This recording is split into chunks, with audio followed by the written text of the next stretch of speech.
point me out to, because some of it's being done wrong. Some of the stuff is happening with DEI at the local level, and it's awful.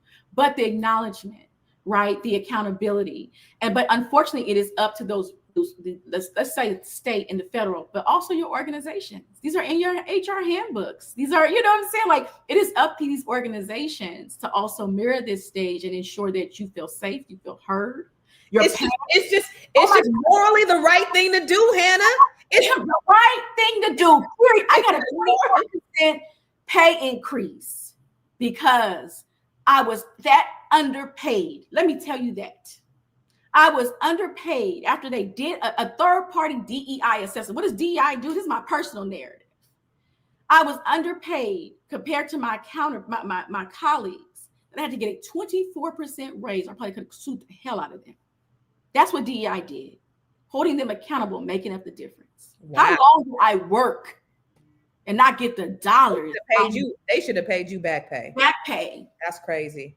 GMB Heath said, who is our guest and how can she be reached, Hannah? Where they find you? You can follow me on socials at Hannah Naomi Jones. You can email me at Hannah Naomi Jones. You can go to my website, book me. I'm going to launch some coaching very soon. But the biggest thing I'm going to do is launch an initiative called the Advocacy League. I believe all of us should be practicing everyday advocacy. We all have the influence and the power to change at least one thing that is impacting us institutional, societally, and personally. Advocacy is all about finding your voice. It's not being a social justice leader and marching down the street. There's more than that. Some of you are already actually doing it, don't even realize that you are an advocate. Black people have been advocates our whole life. How many people take care of their mom? Call the doctor's office and say, no, you won't do this to my mother. How many people call the school and say, you're not going to do this to my child? Those are advocates. How many people go to the school board? How many people go to the police station? How many people hold your local folks and people accountable? That is called advocacy. It's finding your voice. And I want to teach others how to do that, get some petitions to sign around this work. Because when I say pressure decision makers, let me be clear about pressure decision makers.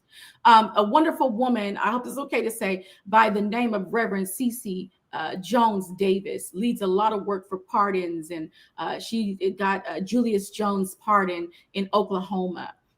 She came to me and we basically did some advocacy work together. We collectively, in short, we got 3,000 signatures and 30,000 letters sent to Biden Harris and 11 other targets. Those are called advocacy campaigns. As a Black race, we do not use technology enough. So I leverage technology heavily. So when I see what Elon Musk is doing, it's frustrating because I can't explain it. I want to explain it to you. I want us to know and understand how technology is a vital tool to take action. And it's equivalent to what they did in the past, but it moves faster. It's more efficient. And I take those numbers. You heard I just said 30,000 letters sent, 3,000. I'm going to tell you the numbers. Okay. Good. So I'm going to launch some campaigns very soon so you guys can take action on various issues. She said, instead of complaining. We talked about last night. Yep. We have more. Here's the problem. Here's the problem. Here's the problem. Rightfully so. What I tell you have to be intentional storyteller. Y'all, listen, this is my cousin. So you see, it must be in the listen, I just met this lady 5 years ago.